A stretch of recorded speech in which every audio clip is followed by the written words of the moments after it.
You ever had someone who's everywhere, like you blink and they're in another classic, and then one day they're just gone? Because in the late 80s and early 90s, Rick Moranis wasn't just a funny guy, he was the guy. Ghostbusters, Honey, I Shrunk the Kids, Spaceballs, Little Shop of Horrors. The kind of run where Hollywood basically goes, right, we've got our formula, we need to do that forever.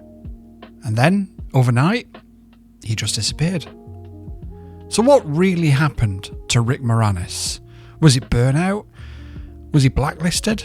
Was it a fall from grace? Or did he have skeletons in his closet? Or is the truth just way more human than any Hollywood rumour would ever have us led to be believed? Let's talk about the kid from Toronto who had a comedy genius in his pocket and made the most unexpected decision of his entire career. Rick Moranis was born in Toronto in 1953. Not Los Angeles, not the glitz and the glamour and the showbiz royalty that others are, just Toronto. And here's a detail that I really do love. He went to elementary school with Geddy Lee. Yes, Geddy Lee of Rush. Two completely different lanes, same city, same childhood air. Amazing. He wasn't the typical theatre kid who's been acting since he's been 5 years old either. He worked around radio, got into broadcasting young, and later studied philosophy at York University for a couple of years. And if you ever heard him talk, you can kind of feel that philosopher's brain behind the jokes.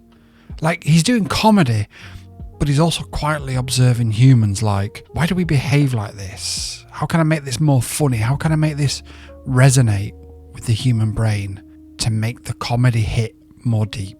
Before the world knew him as a sweet, nervous, slightly panicked, genius dad type, he was in radio, writing, producing, doing bits, learning timing the hard way. Radio is brutal training, by the way. As somebody who has a radio background, I can attest to this. You can't hide behind a costume or a set or a special effect. If your voice isn't interesting or your timing is off, people just turn over. And that skill, voice, rhythm, character became Rick's superpower, which takes us to the real rocket fuel. Rick Moranis became a key part of Second City Television, the Canadian sketch comedy machine that produced an absurd amount of talent. This is where he sharpened what he does best. Awkward characters, big sincerity, comedy that feels grounded, even when it's ridiculous. And then comes a thing that basically stamped his name into culture. Bob and Doug Mackenzie, two fictional Canadian brothers hosting The Great White North, originally created as a bit of a joke about Canada content requirements, and it turned into an absolute phenomenon. It grew into the hit comedy album The Great White North and eventually the film The Stranger Brew. So by the early 80s, Moranis wasn't just a sketch guy, he was bankable. And that's when Hollywood started to notice. And here's what makes Rick Moranis really special. He could play the nerd, the underdog, the anxious guy, but you never felt that you were laughing at him. You were laughing because you recognised something human in it. And then 1984 happened. Ghostbusters. Rick plays Louis Tully, the neighbour who is basically a walking panic attack with glasses on. And he is unforgettable. Then comes an insane run of roles where he's bouncing between comedy, musical comedy, family films, without ever feeling repetitive.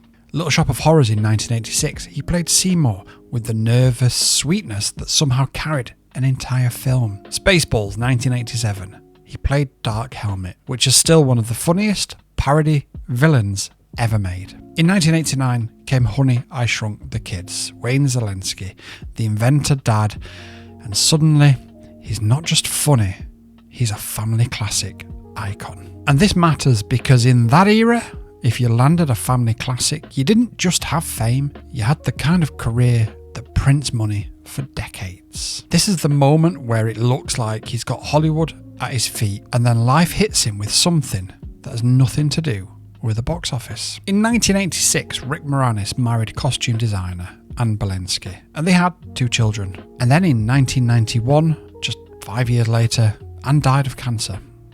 And this is where a whole lot of the what happened to stories go into full-on conspiracy mode. But what happened next is honestly one of the most quietly powerful things a celebrity has ever done. Rick steps back. Not because he couldn't get roles, but because his priorities had changed. He later explained in a way that was almost painfully normal, like, yeah, stuff happens. He said, look, I took a break which turned into a longer break. And then there's another quote which really hit me hard. He said he talked about doing films with kids, really nice kids, but they wasn't his kids. And he was tired of taking his own kids from hotel room to hotel room and not spending time with them. So he went home. Rick Moranis didn't vanish because Hollywood chewed him up and spat him out. He stepped away because he was a single dad and he chose his kids over the machine. This is the bit that gets a little bit misunderstood. He didn't stand on stage and declare, I, Rick Moranis, hereby retire. He just stopped chasing it. He kept a low profile while raising his family. Still popped up in smaller ways over the years, like a little bit of voice work and the occasional project that didn't require him living on a set 24/7. But for the most part, he lived privately, which in celebrity terms is almost rebellious. Because imagine, in the absolute prime of your fame, choosing quiet.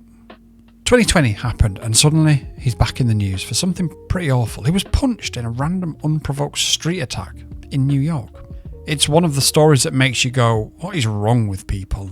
Thankfully, he was evaluated afterwards. The incident was treated as random and he was okay. And it just reminded everybody, do you know what? Yeah, we still love this guy. Here's where it gets a little bit interesting. A few years back, there was some serious talk of Rick returning as Wayne in the legacy sequel connected to Honey, I Shrunk the Kids. Often referred to simply as Shrunk. Josh Gad was involved with the project, but there was delays and uncertainty, and it seems to have sort of vanished. More recently, reports say that he's set to return on a Spaceballs sequel planned to release in 2027, which is kind of perfect, isn't it? Because if Rick Moranis is going to come back, it'll be on his terms, something fun, something worth it, nothing forced for the sake of it. So what happened to Rick Moranis? Well, the boring answer is he took a break. But the real answer is he chose to make a choice that most people say they would make, but almost nobody either can or actually does when the money is on the table. He chose his family. And whether you agree with that or not, and whether you think, man, we missed out on so many amazing films with him, you've got to respect it. Because the story isn't Hollywood spat him out or there was skeletons in his closet. It's that Rick Moranis looked at Hollywood, looked at his kids and said, nah, I'm needed somewhere else. And that might be the most legendary thing Rick Moranis has ever done. And I wish Rick Moranis and his kids the best of a future no matter what it is.